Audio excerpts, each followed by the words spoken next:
What's up, everyone? Welcome back to the Christian Kuntz Podcast. I'm here with my boys Trey and Jesse. Yo. We got Swing behind the boards. I don't have a joke today for Swing. We are joined by a very special guest, a guy that I call the most interesting man on our team, and we'll find out why. Wow. Mr. Calvin Anderson. Let's give it up for Cal. Pleasure to be here, brothers. Yes. Cal, appreciate you coming in. We've been trying to get this on the books for a minute now, but yeah, it's true. You're a very interesting, very busy guy. I almost just want to dive right into your story's crazy. Everything about what I was reading, what I've heard from knowing you for the past 2 years is just been wild. But we'll start back to the early days. Growing up in Texas, attending Rice, high school football. Give me like a lowdown on your family situation, how you ended up at Rice, high school football, your recruitment, all that in a bunch. Yeah, I can do that. And I am also glad we got this done. Yes. It's been a minute. That's for on sure, me. For sure. No, you're good. Yeah, so I was actually born in PA. I was born in Philadelphia. Believe it or not, west side of Philly, somewhere close to where Will Smith was born.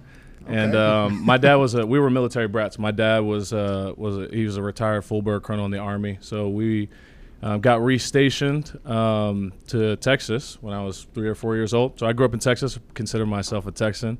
So I grew up in Austin, and, high school football in Texas is crazy. It's big. All the rumors that you see about the big stadiums and stuff is true. Yeah.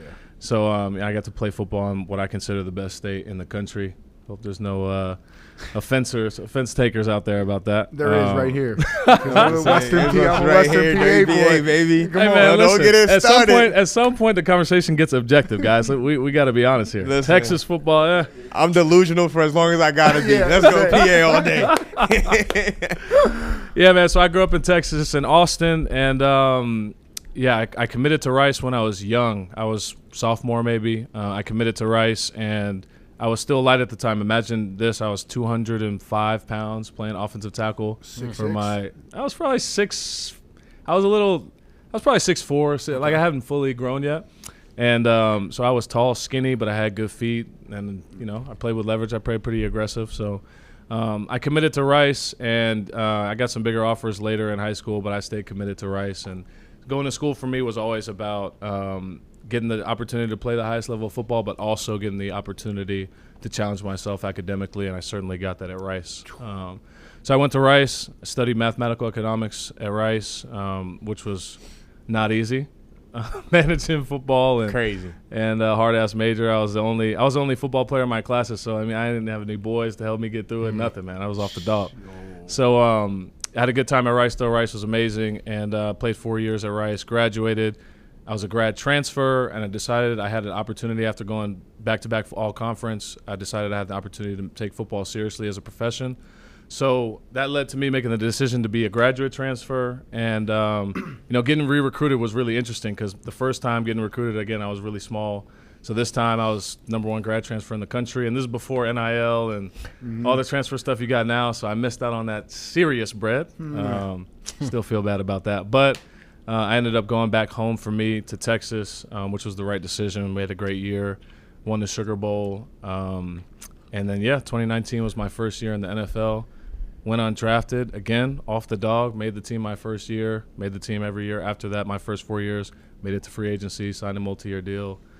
Now I'm here, so feels like time is flying, man. I feel like we get a ton of guys, the NFL is made up of like 50-some% of undrafted free agents. I don't know if anyone's known that stat. I don't know. The percentage could be higher, but the amount of guys that we've had in here that are successful professional football players are undrafted free agents. And it's a testament to, you talked about your education and how hard you had to work, going to Rice. I know they call Rice, I give Boz shit because I say Duquesne's a better school than Rice. I know that Rice is the Harvard of the South. Is that what they call That's Rice? What they say. That's what they say. But I just have to, chirp a little bit and give him some shit. But talk about how hard it was truly to manage football, mathematical economics, and playing football at a D1 high level.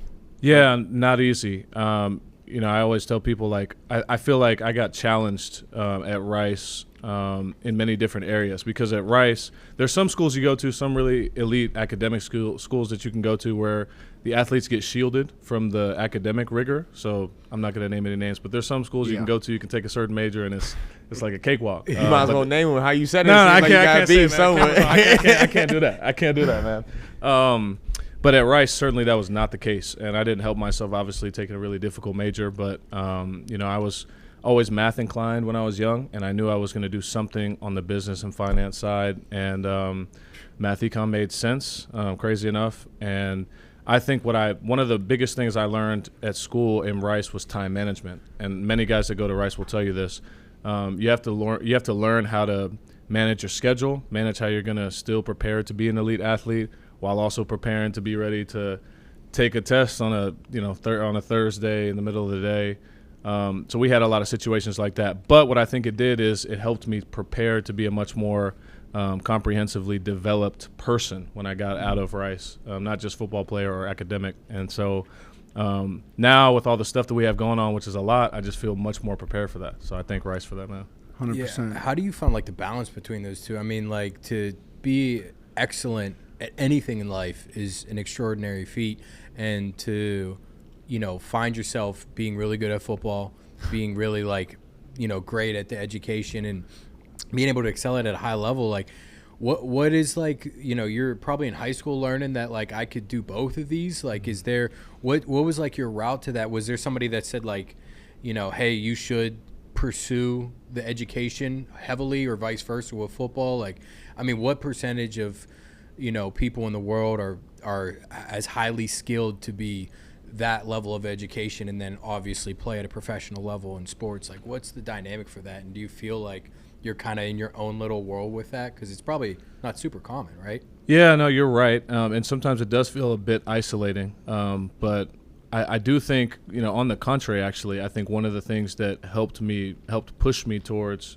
continuing to strive to be elite in both academics and in athletics was people telling me I couldn't do it. I had people in high school saying, my teachers would say, you're going to have to sacrifice, to, push forward if you want to take your AP class or whatever. You're not going to have the time, et cetera. And then I have my coaches, which you for sure know this. Yeah. Coaches will tell you got to focus on football, keep the main thing, blah, blah, blah. And so at some point in college, I had this little mantra I created, which is be the dichotomy. Like, you can absolutely be the intersection where you are able to, be a high achiever in these two opposite seeming fields. Right. And so I took that personal, and, I tried to be creative about finding ways to make it happen. I wasn't the biggest studier, to be honest, in college. So, again, a lot of things had to do it off the dog. We all cheated. I get it. You got to do what you got to do in college, dog. I'll just keep it real. Hey. If you ain't cheat, you ain't try. I tried my ass off. Let me tell you. In case my my former academic advisor is watching, I do not believe in what he just said at all. I can't even believe he said it on the podcast. No. I got a confession. Now that we're on here, I probably took a major in college because my roommate, who was the president, shout out to Chen. I took a major because he was taking a major. I told you. But damn, he was smart real as hell. Stories on here. There's real stories on here. Hey, you passed, didn't you? I passed with then all right, then. It don't matter how you get it as long as you got it. That's how I see it. Damn right. No, but oh my God, that is hilarious. That's funny, man. Oh, shout out Chen. That's funny. Chen, if you're listening to this, I know I'm going to tell you to tap in. He knows what I'm talking about. Cal, talk a little bit about, you were the #1 grad transfer from, we'll get into your business side because I'm interested in the business side. Cal has his own business. This man, I'm telling you, this dude we got to dive deep into this. I want to hit on the football stuff a little bit. Yeah. Was Texas always your dream school to go play football, being from there and then you're the #1 grad transfer going to Texas? Yeah, growing up in Austin, I was certainly a fan of the Longhorns. Yeah. So, I had a bit of a chip on my shoulder, obviously having the hometown team not recruit me the first time.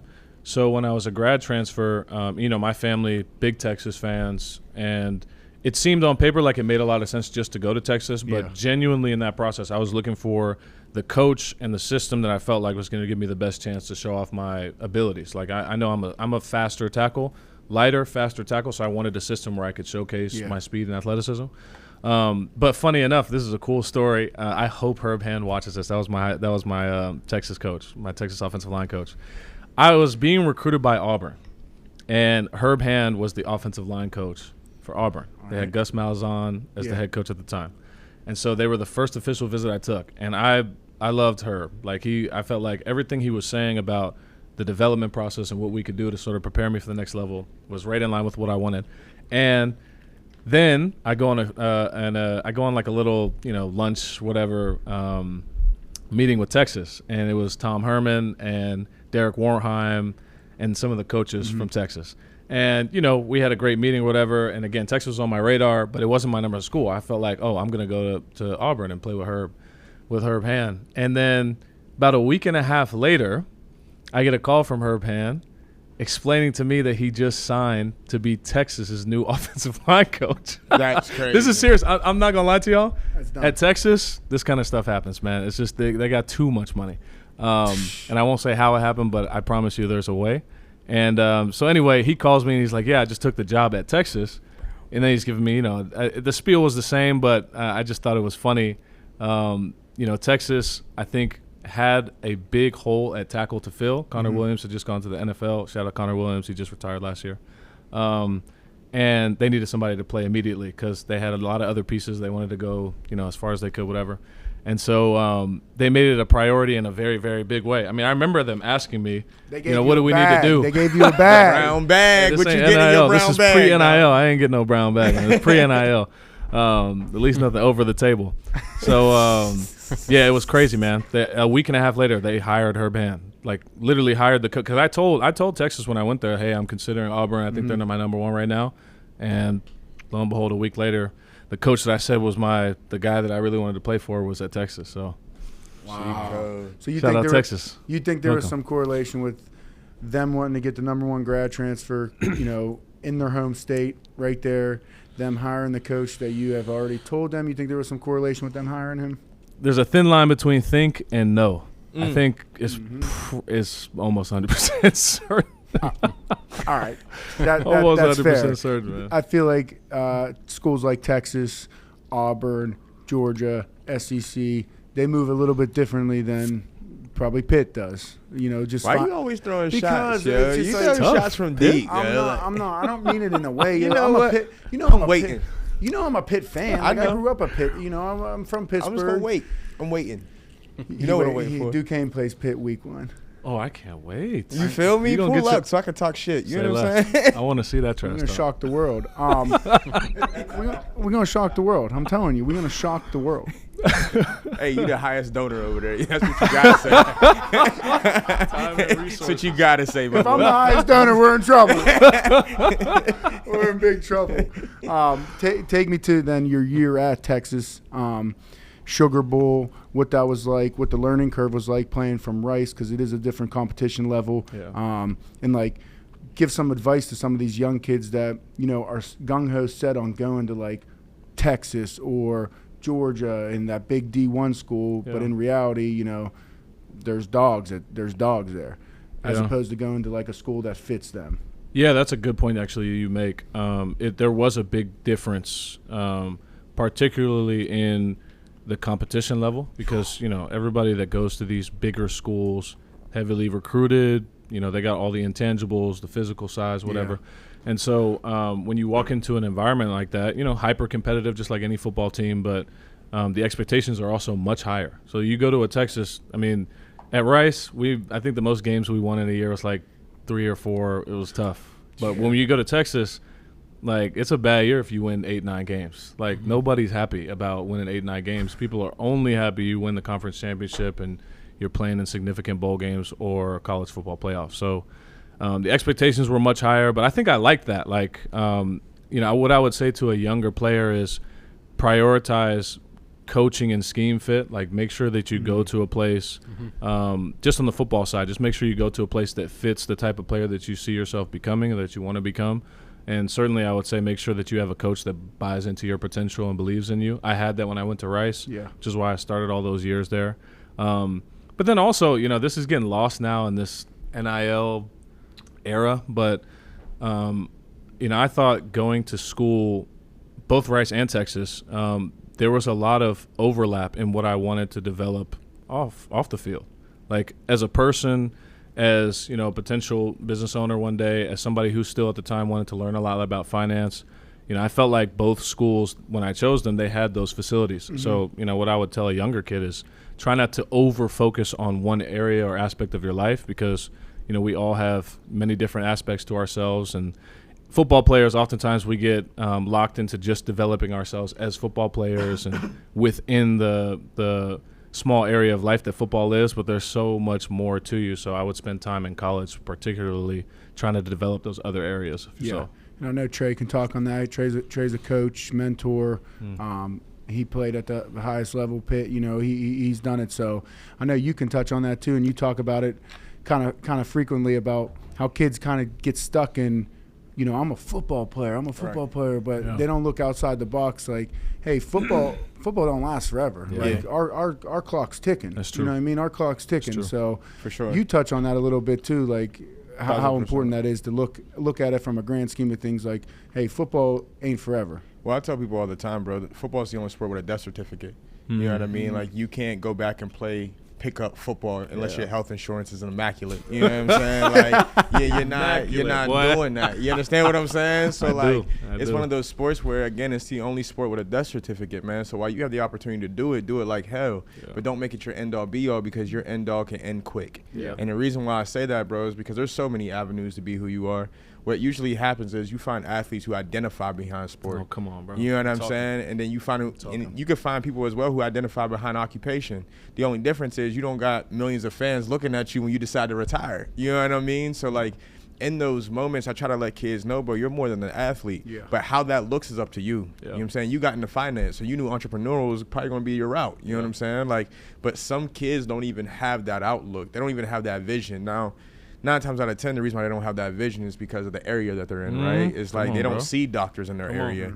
They don't see lawyers in their area. They don't see businessmen that are of African-American descent or Asian-American descent or whatever it may be, right, doing those things in those areas. So because they don't see it, they don't believe it exists. You could tell them it exists. You could say it all day. Yeah, but if you don't show me, it doesn't exist to me, right? So, like, I think even this podcast, you being an entrepreneur, being in finance and doing all those different things, man, like, this right here in itself is an inspiration to kids, because a lot of kids think that you're just an athlete. Well, in reality, that you're a human too who's invested into other things. You know what I mean? Yeah. And if we're being honest, I did a little research. You know what I'm saying? Christian told me to do some research. You're financially okay without football, all right? So, like, but that's the thing, though, man. Like, kids don't see that, right? Like, they would never know that. They just think that you're financially okay because of football. Yeah. But football was just an avenue, right? It's just another space for you to grow and to make things even bigger than what they already are. And I have a tough time right now with my kids, and you know how I get down with coaching, man. These kids genuinely believe that football is their only way out, right? And I tell these kids all the time, man, like, there's more than one way to accomplish your dream. Because at the end of the day, the grand scheme of the dream is you want to take care of your family. And I think as men, that's what we all want to do, right? And there's more way than one to go do that. You know what I mean? So if you don't mind, bro, like, talk a little bit into that and why you found it so important for you to get into the entrepreneurial lifestyle and into the things that you actually thought was just as important as ball. Yeah, and what have you started, entrepreneur? You know, everything you started and what you got going on now. And if you don't gotta hit on the details if you don't want, but because I'm interested in it, because I haven't sat down with you and kind of asked you about that. But yeah, hit on all that. Yeah, I think you bring up such a good point that really touches me, because, you know, my wife and I, we have a foundation that focuses on financial literacy, and one of the things we see in our communities is that people don't have exposure to people that are doing all these things that you might see, for example, in a more affluent community. Right. Yep. And so part of the problem is the exposure, so that you can see what it looks like, and that you can generate some interest to then go seek the knowledge. So you know, we talk all the time about knowledge being this freeing thing, but if people don't even have the incline to search for it, or to, you know, to know what it is they want to look for, you know, it makes it really difficult. So that's one of the initiatives that we really focus on the foundation. But I think, you know, when I was younger than I am now, you know, I spent a lot of time trying to figure out how I can be my authentic self. And the truth is, football is a big part of my life. Like, I've been playing football 21 years now. But football is not all of who I am, and it never was. And for a period of time, it felt like when I was playing football, I was suppressing other parts of myself, and that I was Calvin the football guy, but I wasn't Calvin while I was on the football field or in the locker room, whatever. So that was my own personal journey, and then I felt at some point that I have these God-given aptitudes, I have these interests in me, and there shouldn't be this dissect between being that person that encompasses all these different areas while I'm in the building and when I'm in a different setting, when I'm maybe around the guys that are more interested in the finance that I'm doing or whatever. Part of the beauty of us being all very different people is that we get to bring all of our different aspects individually to a group setting or to other people, and that's how we inspire others. So that was a personal journey for me, man. And I think I was a numbers guy since I was really young, and I got a Rubik's Cube background, which I won't talk about too much because I didn't bring it. So if I can't put on a show, then I won't brag about it. Yeah. But I grew up like that, and that's who I am. So when I go to a football practice, or I go into the locker room, or I go into a football meeting, I got to be that person too. Right. So that became really important to me, and then what I found in that journey is that there's a lot more people like that are struggling with this idea of how do I be exactly who I am regardless of setting, right? And how do I not be as worried about having to become something because of the setting, but just be me, just be myself. So that was a personal journey, man. And I think the finance came. It was born out of a like for numbers. Like I was always liking numbers and stuff. And then that developed, I think, when I was in college. I was doing mathematical economics, but in the summers I was working for this company in downtown Houston called Bayesian Corp, which was a startup investment bank at the time. And I got to learn a lot about financial analytics and how people evaluate companies.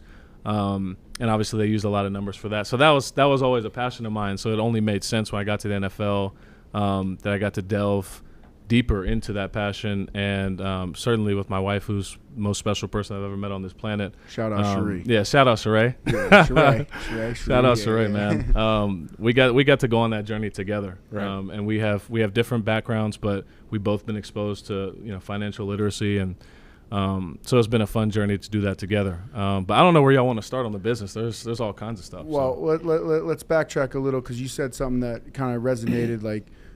Football, and Mike T says this too, football is what we do, it's not who you are. Come on, right. Come on. And he just said that, and multiple guys that have been in here have said the same message, that means the same thing. And a lot of people that watch this might think that everyone that we bring in, it's all glit and glamour, and there's no adversity, and there's no, you're an NFL player. It's beautiful. You get paid a luxurious salary, and you get to live this life, and you're in the locker room, and the fame, the picture, whatever it may be. And you were struck with some adversity early on in your NFL career. Yeah. And I kind of want to talk about that, because I haven't had a chance to sit you down and really learn about that.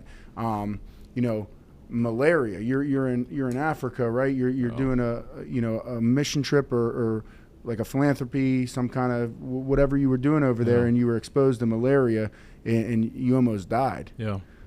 Talk about that year for you, and how this all came. How this all came to life, and now that you probably look at life a little bit differently after you experienced that. So, kind of talk about that. I'm very interested.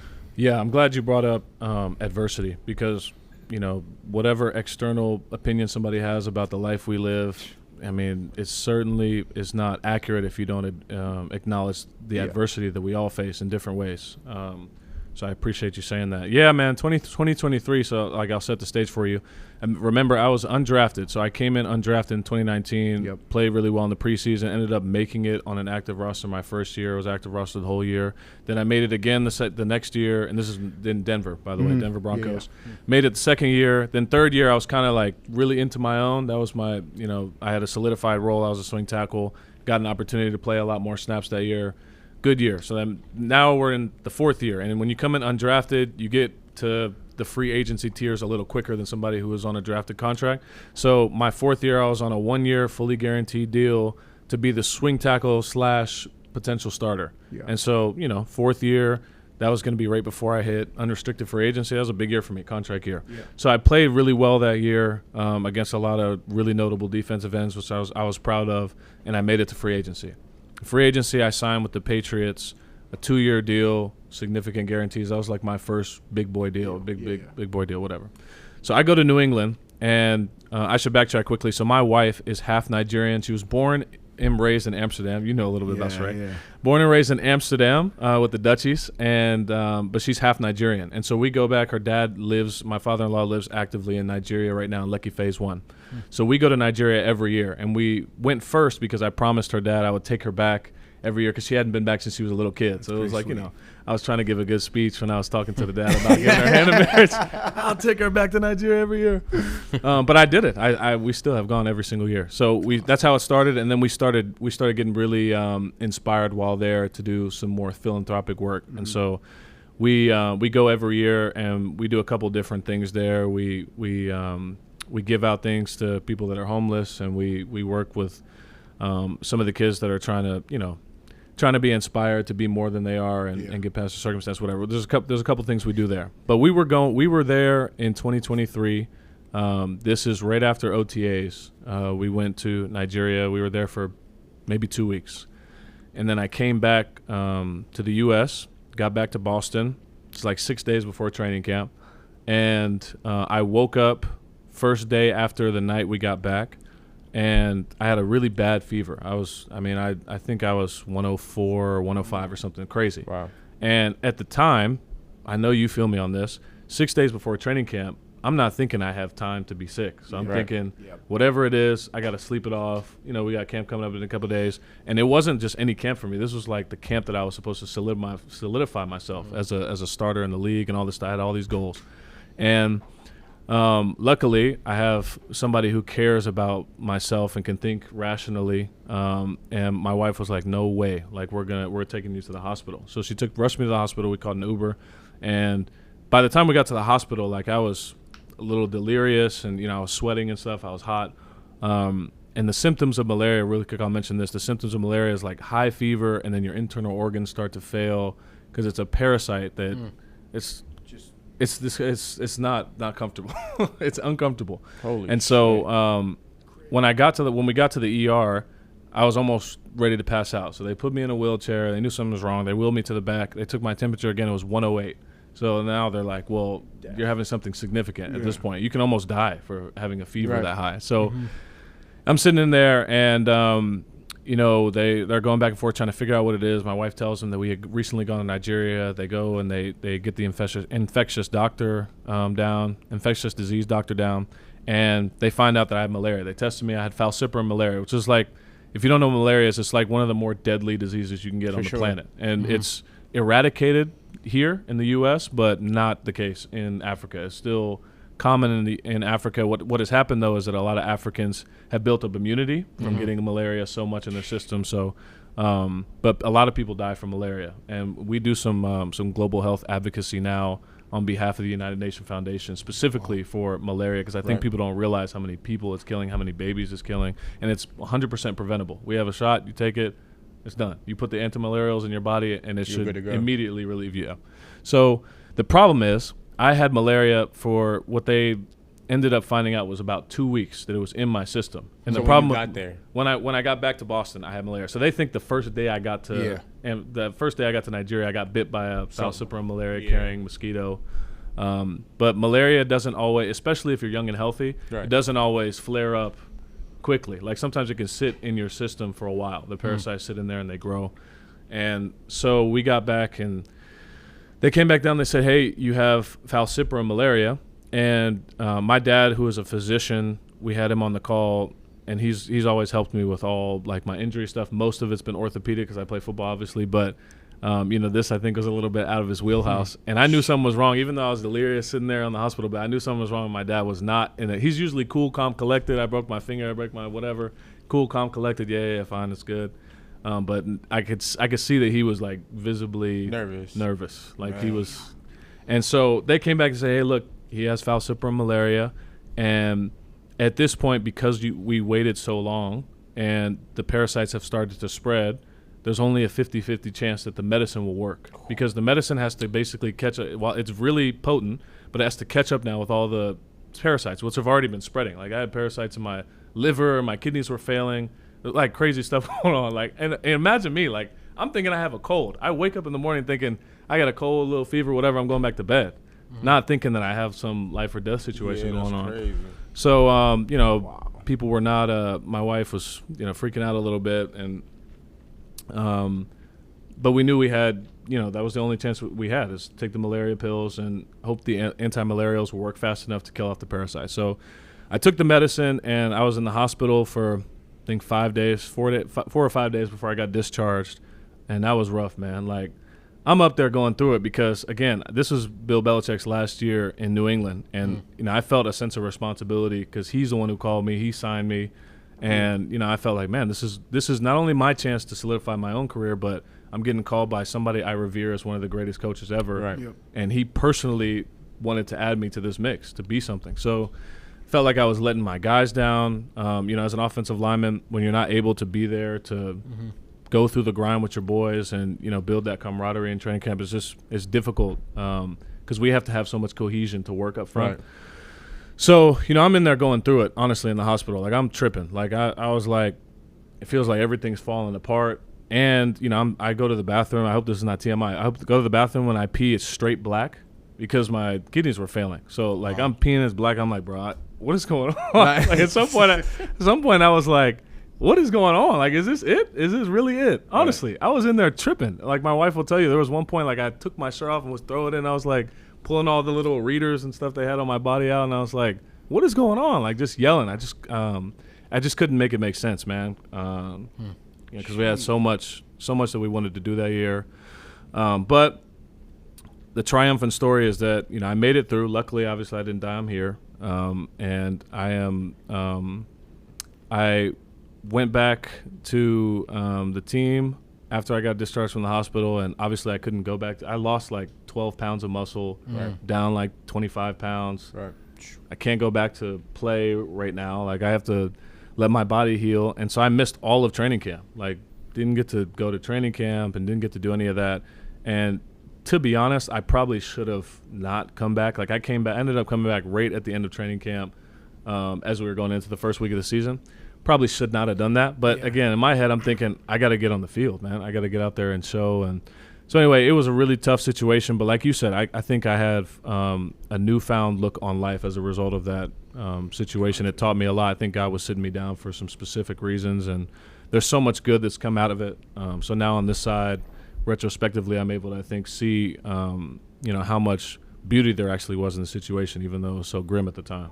So what was going through your mind? Did they tell you 50-50 chance, or did they tell? They told me and my wife as we were sitting there. And I think, we had the infectious disease doctor was kind of like a blunt, candid guy. Like, he wanted it to just be honest up front. I think he just didn't want to sugarcoat it. And I don't think he felt that confident about the timeline. So I think he wanted to tell us straight up, we hope this works, but we're just not sure. So I was tripping. But I didn't have the wherewithal to be like, cognitively recognizing, oh yeah, well, I guess this means that I'm not sure if I'm like, I was kind of delirious and not really understanding. I kind of felt like it'll all work out. Like, I wasn't thinking straight. But my wife and my dad certainly knew. Yeah. So how did that affect your time with the Patriots? Like, what was the? Well, I ended up missing. I think I only played in 5 games that year. I came back and started the first game actually. Okay. I came back and started, and crazy. People were, at the time, I didn't tell anyone. We didn't go. None of the news knew I had malaria. Wow. I was just out for undisclosed reasons at the time. We made an agreement internally. I wasn't going to speak about it, and so I missed all of training camp. I come back, and I practice the week leading up to the Eagles game. I practiced. I looked decent, and I was kind of over pushing myself because I was like, I got to show why I came here. Like, I signed a deal, whatever. Yeah. And so then I ended up playing. I started the first game. It was like 80 snaps. It was like a longer game. So I played the first game literally straight off malaria and having one full padded practice. Played the game, and it's the Eagles. Like, this is ain't no easy line. game. Like, this ain't no cakewalk. Ain't no warming up to it either. But I didn't give up a sack, so I was happy about that. Wow. But I wasn't ready, dude. Like, I wasn't ready to come back. Like, even recovering from that game, I think it was probably taking me 2 or 3 times the time that it normally would, just because my body hadn't healed from the damage done. And so it was tough. I only ended up playing 5 games, and we tried to, like, let me sit for a while and see if I would recover, and that wasn't going too well. And then later in that year, had a heart contusion, which is another crazy thing to happen as a football player who gets hit every single play. So I had this chest pressure. It was just a crazy year, man. I ended up missing most of the year. Really, really difficult year mentally for me. But again, having gone through it now, I can tell you, like, I became so much stronger as a result of going through that, having to sit with me and myself in the mirror, you know, those dark nights, like literally just looking at myself, trying to understand, like, what's the purpose of this? Why am I doing this? And so now I'm on the other end, man. I'm better for it, but it was not easy. Is malaria contagious? No, it's not. So people often think that malaria is only spread by these it's mosquitoes that carry it, and they bite your skin and it goes straight into your blood. So you got unlucky, dude. Unlucky. Got bit by mosquitoes, and even after taking the medicine and stuff, there's like still a 5% chance that you can catch malaria. So with you going back to Africa every year, are you immune to it now? So I like to say I'm immune. Like Nigerians, people native to Nigeria will laugh and say it's like a rite of passage to get malaria. It's like a darker joke, I guess. But it's like, you gotta be shitting. That's like a Jesse. Because Nigerians get malaria, it's not a big deal. It's like a cold for them, because you can find out when you have malaria. If you're in Nigeria and you know that you're at risk of malaria, you test for malaria as soon as you start having the symptoms, and it takes a while for it to start spreading in a really bad way. So you can usually catch it pretty early. You take the antimalarials, and then you're good. So, you know, to them it sounds so crazy from our perspective, but to them it's not as big of a deal. Or at least they treat it like it's not. I mean, it's still having significant impact on the population, but I have built immunity. That's the understanding, is once you have it, then you have some level of immunity. It's still possible to get it, but it should never be as significant as it was the first time. See, I'm curious about like the mental rehab to that. You know what I'm saying? Because like ultimately you keep saying that you was fucked up and you was beat up in the situation. Excuse my language, Mrs. Kuntz. But ultimately I had to make sure, because you know what I'm saying, I know she be listening to the podcast. But with that said, bro, like taking that time, bro, I've dealt with a lot of injuries myself. I had my lung collapse in 2016 and almost died on the football field. So like I understand that perspective. Wow. So I want to ask you, like, how long did it take you mentally to feel like you were yourself and to get back into the game? Because for me, they told me a year, and I came back in 3 months. So, like, I get that aspect of it. Honestly, I don't think I was truly myself again until after the season, sometime in that off season. I had done, through this process, I did a lot of internal work, a lot of self-reflection, a lot of isolated moments, and I got to a place where I recognized actually something I had told y'all about at the beginning of this podcast about authenticity. And, you know, I felt like this really put an emphasis on me trying to understand, what is my purpose in doing this? Like, what is my purpose in playing football? Like, what is the real purpose? Because if it's for money, it's not going to be sustaining. If it's for some fame thing or some, you know, whatever egotistical thing, it's not going to be sustaining. Right. So what is the real purpose of why I'm doing this? And that has to be the thing that I stand on. Because when it all went away, what did I have? Like, I was still financially good and all that, but I was torn to pieces, man. Like I was, you know, I was at rock bottom. And so I certainly found a new appreciation for life. I certainly found a new depth in my relationship, me and my wife going through that, which I'm very happy we did. We're so much closer as a result of it. It certainly strengthened my faith. Because, you know, you're in a lot of moments in a situation like this where you just can't see the end. I'm sure you can feel like that. Like, 100%. You're like, how do I see what the other end looks like? You know what I mean? Like, I might never play again. Right. And we in the NFL had never had a player that had malaria before. There was no player that ever had malaria and came back. So the protocol on coming back, there was none. Like, we just made it up as we went. And it was kind of like, we kind of have to get, you know how football is, man. We kind of have to get you on the field. Like, you know what I mean? Like, all that other stuff's good, but we got to get you on the field. Like, it sounds good. But and it didn't help because none of my teammates knew the extent of what happened. So I didn't have, like, my boys to, like, chop it up with and say, hey, you know, I'm going this, whatever. Like, nobody knew what happened. Except when I told a couple people a little bit, but they didn't know the full story. So it was isolated, man, and, you know, you can't perform, whatever. So I think it probably took the better part of 8 to 9 months before I was like, I recognize why I went through this, and now I'm ready to sort of build back up. Right. That was the start of that. Right. So it took a longer time actually to build back up, but I am happy that I went through that because it tested me. It tested me in a lot of ways, and you know how it is. This is something I've actually learned a lot through football is you get tested, and that's where you get to find out who you actually are. And I certainly found out who I was.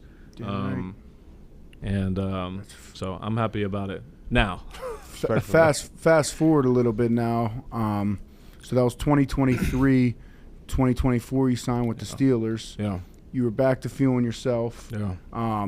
What was that like? Almost, it's like you got a second life. You got a second chance at life. You're now with a new organization, a very reputable, fucking historic franchise that, you know, everybody wants to play for the Steelers. Like, I'm not just saying that because I'm from Pittsburgh. Obviously, I grew up wanting to always play for the Steelers. But, like, every guy that you come in, like Jay Ward said it in our last episode, like, he's like, you know, you hear about the Pittsburgh Steelers and everyone knows about the Steelers. You go play in Vegas, it's like a home game. You go play anywhere, it's like a home game. And then you get in the building, and it's true. It's true how it happens, how they do things, how historic it is, and you know, the standard is the standard. And what was that like for you signing here and, you know, almost getting that second chance at life, second chance at football, and being here?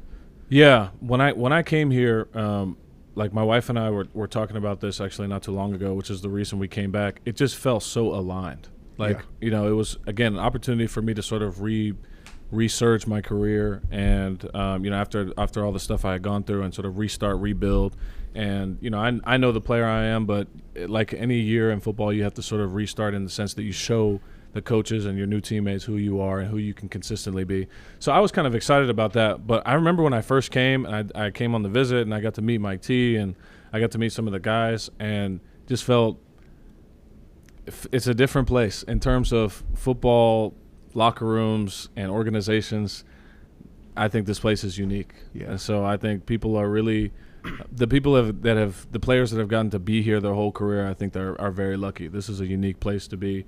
Mike T is one of a kind in terms of leaders of men, in my opinion. So I don't think there's many coaches in the world that are like him. And then there's this culture of family and relationship, which you don't always see in the league. You really don't. Like family. This is a family-oriented building, man. For sure. I felt honored. I still do. That's why we came back. That's why we re-signed. So. Yeah, I don't want to fast forward too far, but I feel like you have so many unique perspectives. Again, like it's hard to have one of these things, but I mean, looking in post-career life, I mean, you could be teaching kids how to play football. You could be teaching financial literacy to underprivileged or even just your average person, right? I think you could also teach people from like a mental health aspect of like what it is like to hit rock bottom. There's so many avenues you could take, and maybe you find a hybrid again where you find yourself back when you were in college where you're like, can I be a football player and a scholar, right? So do you have any sort of idea or direction in that? I know you had said that you're teaching that now with some of the, you know, charities that you work with or whatever you guys have going currently. You know, because I think it's a unique perspective, and maybe it's just the media that kind of shuns the idea of, you know, I remember the big story of Trevor Lawrence talking about football isn't everything to him, and the media bashed the shit out of him for that, which is crazy. And I get where they're coming from a business and, you know, what this sport is, but I like the perspective of it's like there's more depth to it. And, you know, obviously with the NIL, there's a lot of young kids getting money that have no idea what to do with it. Hence, let alone even getting to the NFL, that's still its own problem. So you have so many avenues and routes. Is there something that you're like, this is my big passion project, or you know, are you just going to sail off and, you know, just live your life? Like there's so many options you have, which is a blessing.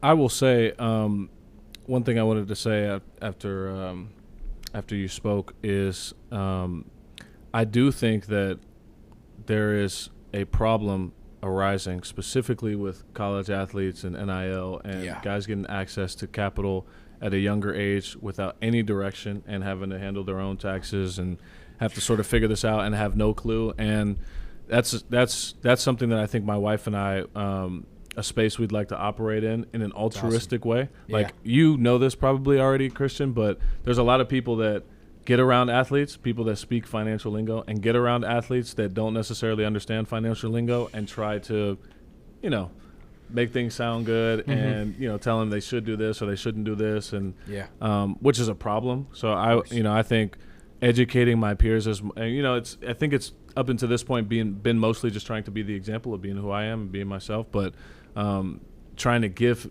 guys access to financial literacy and knowledge and education so they can do things themselves or vet opportunities themselves. That's really important to me. But I think when football is done, and I want to say one thing too, and this is a different perspective that maybe will help the guys that were mad at Trevor. I think that when you understand, as a player, when you understand that football is not the entirety of life and you put it in its place, you're able to give it its proper place, which is a big place. You need to allocate a lot of resources mentally and physically to be a good football player.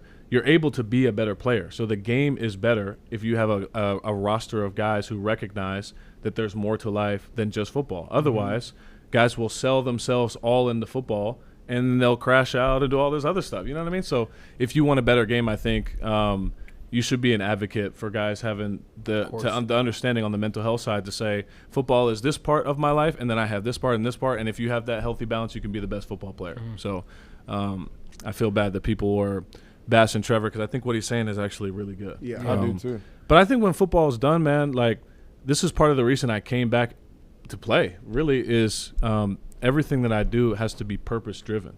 Right. And so I talk to my wife about this a lot. Anything that we do, any initiative that we sign up to be a part of, or anything we advocate for, any business that we take part in, has to have a purpose in it. Of course. And purpose for us is subjective. It depends on the opportunity and the place and the community we serve.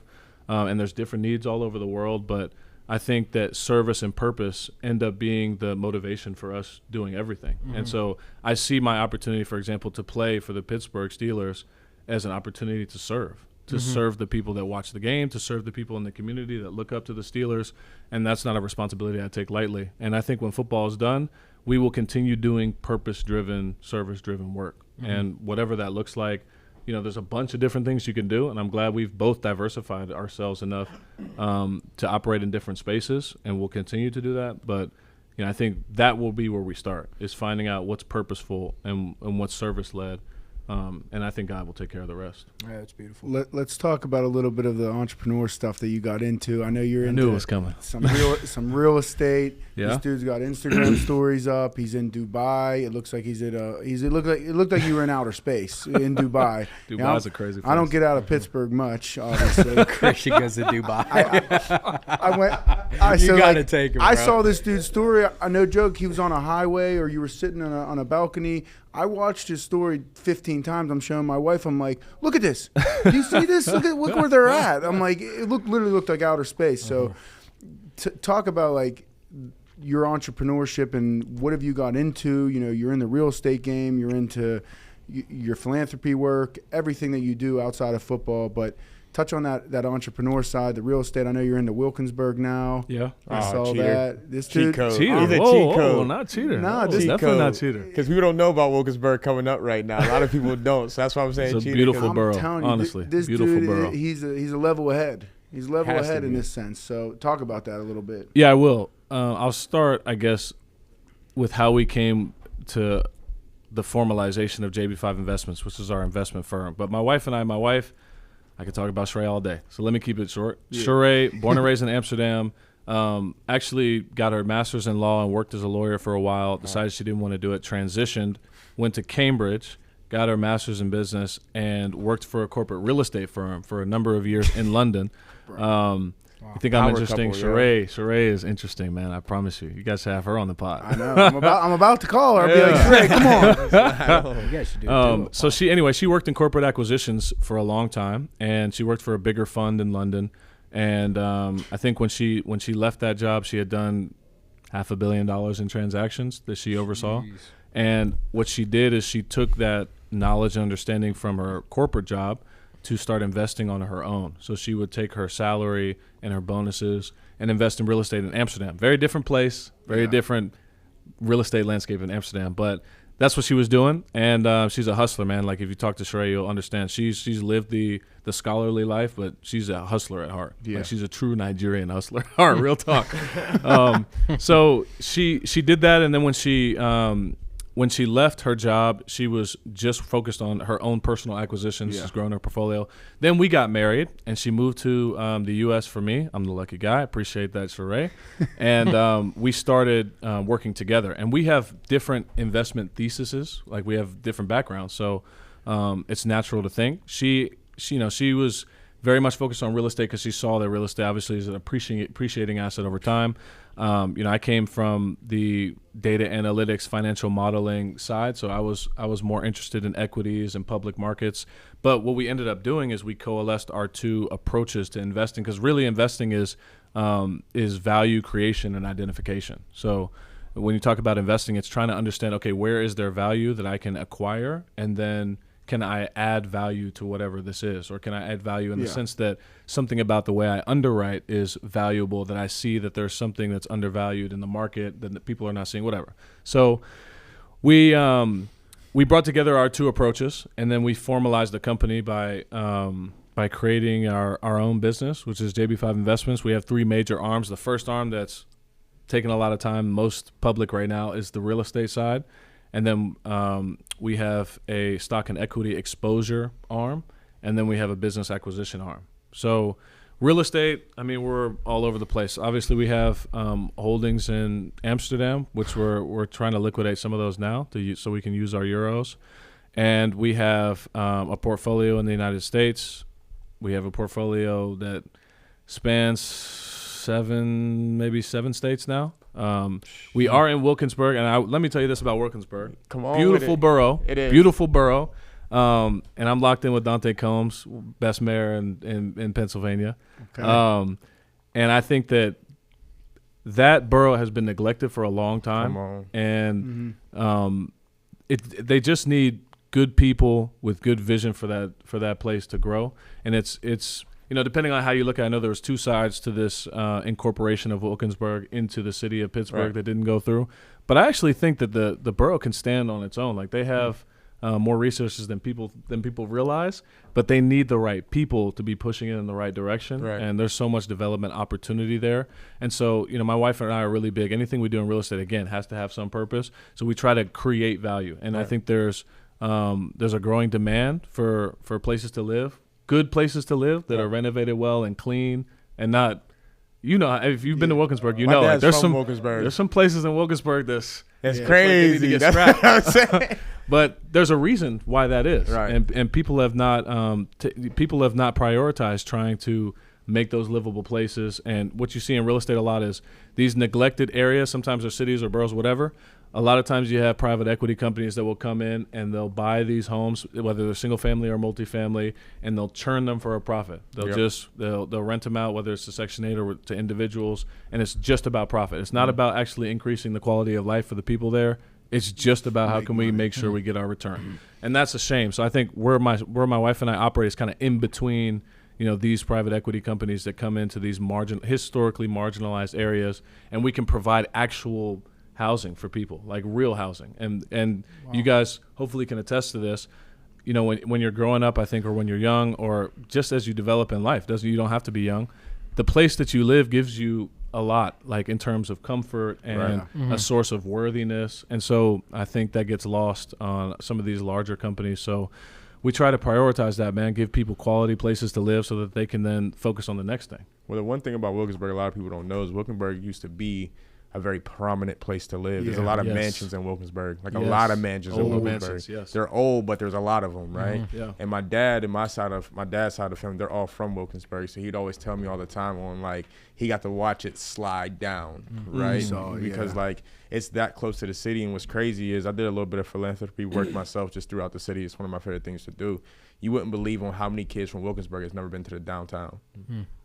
Wilkinsburg is right there, but they've never been downtown Pittsburgh, right? It's just because, what you see is what you get, and a lot of them don't see much. Yeah. So I want to just commend you and your wife for taking the time to actually help a lot of those areas, and I'm just taking it from what you're saying about financial literacy. That's probably the angle that you guys take, as well as just trying to help out the youth in those areas, understanding on what financial literacy is, because 9 times out of 10, a lot of the reasons why there's cycles of people living in certain projects is because they were never taught anything different. Come So on, those bro, kids just go exactly right back to the same situation That's they seen their exactly it. grandmother, their auntie, and their mom go through. So I commend you and your wife, you know what I'm saying, going out there and do those things, man. Yeah, it's a higher barrier to entry in these difficult places, but that's where the need is. Right. Yeah. Those are where the people that actually need to hear and see or whatever. Like I just before we traveled recently, Sheree and I went down, and Dante Coleman's was doing so. It was before he was still running or whatever to get like reelected, and he went down. He took me to one of the local schools, and it was just all fourth graders, like the whole fourth grade class. And I drive up in the Cybertruck because I'm just driving. The kids love the Cybertruck, but they were so excited that somebody just cared to go to their school and just see what's going on with them. Huge. And it's sad, man, when you think about like these kids don't have anybody that's coming that just shows that they care. Yeah. And what you don't realize is over the course of your life, not having that, it has an impact on you. Yeah. It has an impact that's not seen, or you might not be able to quantify it, but that has an impact. And so being able to be visible in those areas, in my opinion, is very important. So we make that a priority. Yeah, I wanted to touch on this too real quick. This is a bit of a different topic, but like watching you light up when you talk about your wife and the relationship you guys That's have. cool, yeah. And I don't, 100%. I think this is bigger than football, but I think this is like a really big topic, especially for, young athletes or just young, successful or Come on, regular, Jesse, talk normal that talk, people. Jesse. Like, I just want to like capitalize on the idea of like how important it is to really find that person and having that dynamic.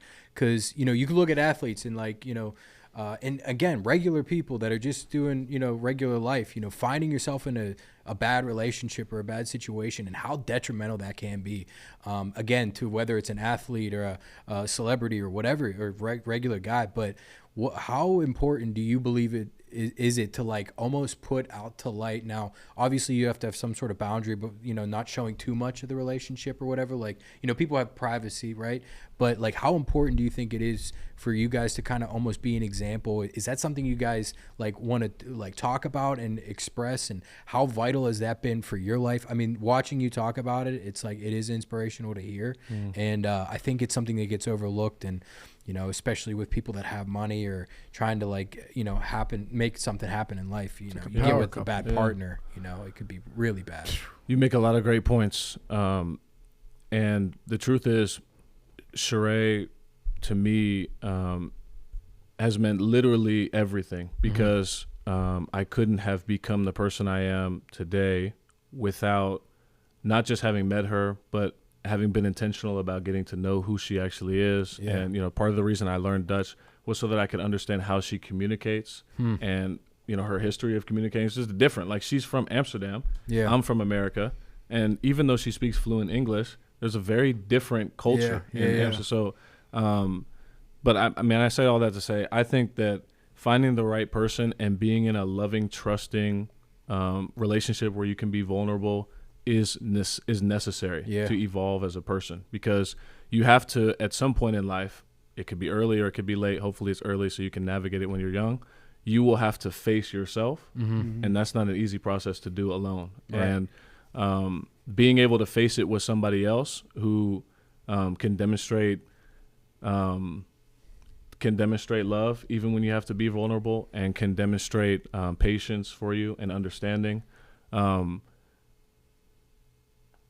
It's just, I think it's it's the most important thing that has ever happened to me is That's incredible. When I met Sheree, I felt like I had been reintroduced to a part of myself that I had never known. And I could never see life now without her. And so, our relationship is very intentional. And, people have all these like objective things about relationships, like, oh, you got to play the game or whatever. But real love is not that, man. Right. That is something completely separate. Like real love, real genuine connection with somebody who wants to see the best for you and vice versa. Yeah. When there's a real connection, one, it for sure. But two, it is the greatest thing that's ever happened to me. Like I have evolved a couple different times, levels beyond what I could have individually because of our relationship. And so it gives me a lot of reassurance in life, because if everything falls apart, if football failed today and all our businesses went to zero, me and Sheree are locked in on the street. It's real talk. So I pray that everybody who has not encountered that yet can encounter that, because there's a different side of life that you get to see and experience. And, there's a lot of distraction today. There's a lot of social media, a lot of things trying to take your attention. But I would encourage everybody to try to spend some real moments in self-reflection and in understanding yourself so that you can then understand somebody else, because that union, in my opinion, there's nothing more important than that. Yeah, see, that's the dope shit. Like, honestly, like, we just had Jonathan Ward on, and the dope stuff in life is providing for your family, paying your bills, having good relationships, being an outstanding citizen, and being somebody that people could look up to, and striving for that. We talk about it a lot, and this is where I love this podcast and what we're trying to do, not to pat our own backs here. Yes, this is a football podcast. We love sports. We love football. We love joking around, locker room talk, all that stuff. But there's a more important fabric to the universe and the world. No question. That we need to that needs to be the cool shit, right?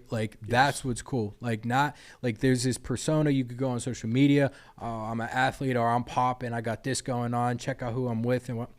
At the end of the day, all that shit, again, it has a time limit to it. It could be detrimental to you, and it's shallow. It's shallow. And I love having these guys, people like yourself on, just hearing the stories. It's it's bigger than just an athlete. Without this podcast, some people, unless you're not speaking about it, some people are looking at you on the roster sheet and going, oh, he's just a tackle. Mm-hmm. You ain't just a tackle, right? You had a death-defying experience that you had to overcome. You have this incredible relationship, all these business ventures, educated. There's so many things that get overlooked in life where it's you could only be a business bro, an athlete, or a rapper. No, yeah. So there's a lot that I love that we try to amplify. So your story's great, and I just want to give your flowers to that, because this is the shit that's cool. At least to me. You could call it corny, whatever you want to call it, but that's what's cool to me. It's 100%. Real life. That's why I introduced this guy as one of the most interesting, his off the field story. On the field, we barely even talked about football. We hit on it a little bit, but the life story in general was what it was about, and that's what I kind of wanted to touch on and get out of this. And I gotta thank you for coming on, bro. Absolutely, I know we tried to get this done, and this has been cool. One of the cooler episodes for sure, and just hearing your story and your wife's, your and Sheree's relationship, and what you guys have built and what you're continuing to build. It's just we got to give you your flowers. That's dope shit. It's cool. Yeah. So I respect you guys. I respect you guys. What you're doing is needed. More conversations need to be had, 100%. And a light needs to be shown on the side that people don't get to see about athletes. Yep. I agree completely. Damn right. Well, damn, Calvin, I appreciate it. Absolutely, this bro. Wraps up season 2, episode 2. Like, share, subscribe, retweet, reshare, repost. Absolutely. Hit subscribe again. Dude, dang. Y'all vouching for that? Play that song. That's crazy.